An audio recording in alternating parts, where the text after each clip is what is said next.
this is the truth about the carnivore diet. And I'm not poo-pooing it, and I'm not poo-pooing anybody who follows it, but I think you have to be open-minded to what it is, what it can do short-term, what it can do long-term, and whether or not there aren't other diets out there that can have a lot of the same benefits without the same restrictions. So my name is Dr. Olivia Joseph. I'm a functional medicine practitioner. I'm co-founder of the Wellness Connection, where I see people in clinical practice still to this day and have for 20 years with an amazing functional medicine team. I'm also the co-founder of drolivianaturals, which is a natural supplement company designed to help people like you at home. So I am very passionate about learning about the different diets that are out there, as well as the science and research behind them. So the carnivore diet is one in which completely removes every food group other than meat. Now, what is very important if you are doing a carnivore diet is it's probably even more important for you to seek out meat sources that organic, free range, grass-fed, pasteurized versus conventionally raised. Because what we know is where most toxins are stored is in fat. So if you are consuming these animal proteins and these animal fats, we want to make sure you're getting it from clean sources. Here are some of the benefits of the carnivore diet, and here's something that I'm going to tell you. We have one as of today, and there will be more in the future, I'm sure. We have one published clinical trial on a carnivore diet, and that's following people that were on the carnivore diet for 1 full year. So what we're not sure about is what is the sustainability of this long term. So we don't know that yet. What are the positive health benefits and some of the health risks by following this long term? Let's talk about that. So what we did see improve in people who were following a strictly carnivore diet was we did see blood sugar levels improve significantly. Insulin, A1C, fasting glucose, triglyceride. We also saw cholesterol health improve. So if you're reducing a lot of these metabolic conditions which are plaguing Americans because of a sad American diet, in my opinion, that's a good thing, right? So there's definitely those pros that we've seen. We've seen cholesterol go down in more people than go up. Why is that? Well, LDL has a lot to do with your genes. HDL has a lot to do with healthy fats, omega-3 fatty acids in the diet, and also exercise, and triglycerides have to do with sugar. So when you're completely eliminating sugar, when you're doing carnivore the right way by having foods that are rich in omega-3 fatty acids versus omega-6, which would be like your grain-fed animals, then you're gonna see improvements in those numbers. LDL is not so much diet, it's not so much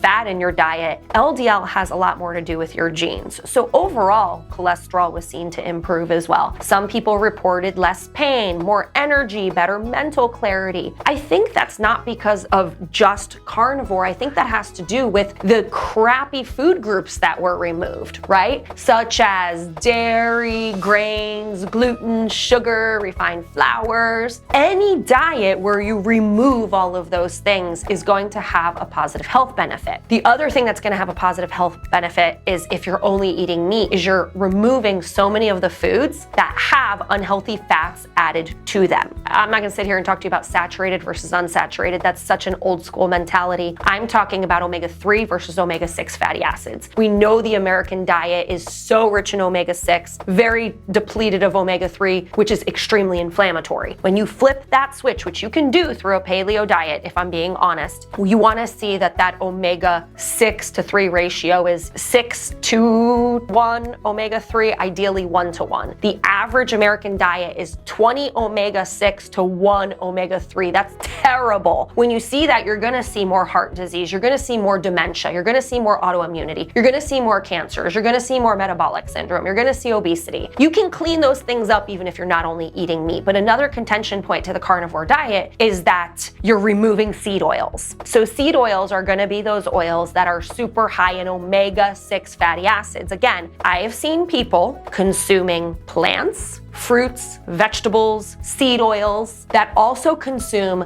good meats, nuts and seeds. Animals that are raised well, high in omega-3 fatty acids, have phenomenal numbers across the board. And again, that would be more of a paleo type diet. You can see people, even with a paleo diet, autoimmune paleo is a little bit more restrictive, but if you follow a true paleo diet, eating food that walks the earth and grows from the earth, healthy fats, you'll see improvements in inflammation or C-reactive protein. You'll see improvements in blood glucose glucose markers, cholesterol markers. So the carnivore is extreme diet, which means these results might be seen very, very quickly, but we're not sure about the long-term or the sustainability of it. Here's my problem with the carnivore diet, and I know some of you are gonna disagree with me, and we're just gonna have to agree to disagree, because this is where I'm gonna call on researchers and some of the leading experts in healthcare, in teaching, in research that are still in practice. I'm gonna give you names like Dale Bredesen. I'm gonna give you names like Dr. Mark Hyman, who I'm a huge fan of. So these are actually neurologists, there's cardiologists, there's family practice physicians that are looking at the impact of a diet that has no fiber. So what we know about fiber is we need it for gut health and we need it for brain health. I really have my reservations about a diet that has zero fiber in it and the impact that that'll have on gut health long term. What I would love to see is not people's symptoms that they report. I would love to see a stool test on a group of people that are on a strict carnivore diet to see what their gut health looks like. It's not just about symptoms and feeling good, it's about what's going on the inside. And that needs to be measured, in my opinion, with labs and testing as well. Not just with cholesterol and glucose markers, which have shown promise, inflammatory markers, which have shown promise on the carnivore diet. Now, what is the downside to the carnivore diet? In some people, cholesterol did go up, so we don't know which way it's gonna go with you. And we saw a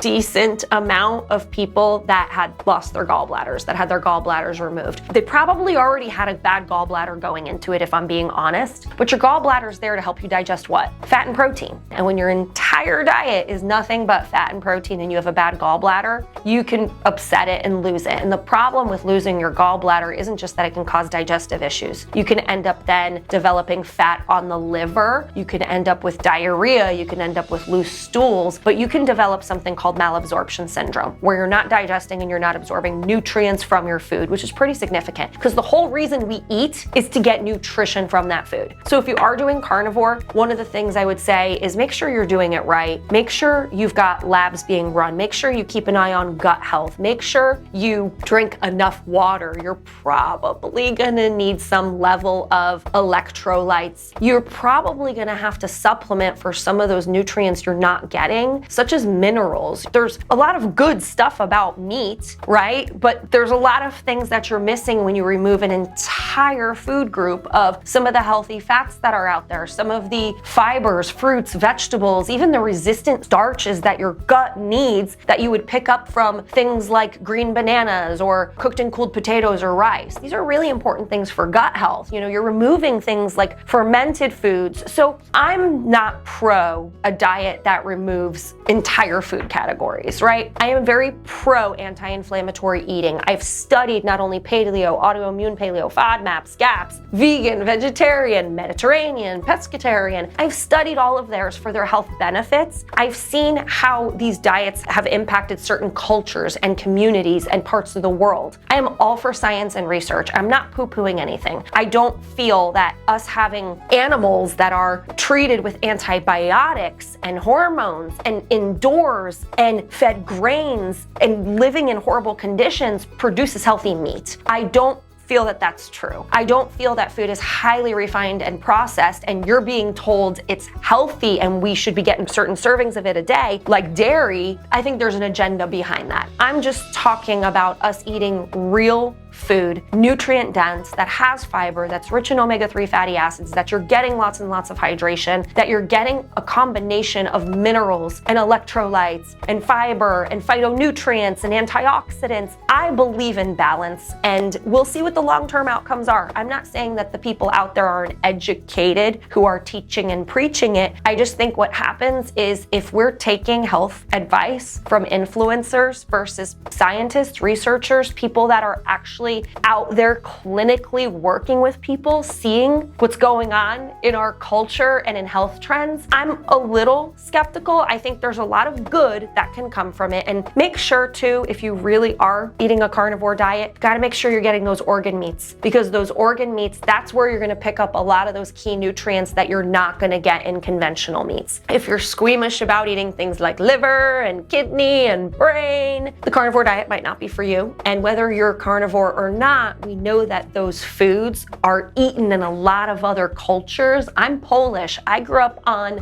we call it liverwurst. My brother still makes me the best liver pate I've ever had in my life. He works in a meat market, so I have plenty of access to meat. I grew up eating blood sausage, like that sausage with blood. I grew up eating tripe soup, which is soup made from pig intestines. I have to say it was delicious. I didn't know it was pig intestines. I thought it was noodles. So when I found out what these foods really were, you know, being American born, living in America, I stopped eating them. I'm a little squeamish about them, I'm not gonna lie. There's a lot of things out there like head cheese, which is gelatin with like tongue and stuff in it. There are a lot of cultures that eat brain and heart and all that stuff. Those things have health benefits and those things have nutrients that unfortunately we're gonna have a hard time getting if you're on a carnivore diet and you're only eating conventional meat grown in America. So that's my 2 cents. And if you guys have any other questions, be happy to produce more content about this for you. If you're looking for a little bit more guidance, not just with a carnivore diet, but with the best diet that's right for you, how healthy is your gut? What foods are good for you? What foods are bad for you? Myself or someone on my functional medicine team would be happy to work with you. Just contact the Wellness Connection and we can work with you in person or virtually. We work with people all over. Make sure you share this video with somebody that you think could use this information. Again, I'm not about being so black and white. I've been in healthcare for 20 years. I've seen a lot. It's not a one-size-fits-all approach. I am about a more get to the root cause of what's best for you and get to the root cause of what your problems are and what caused them in the first place. If you're interested in working with someone with my team, just feel free to reach out to us and we would love to help you on your journey to better health naturally, and subscribe so you can get more health-related information from you as soon as it comes out.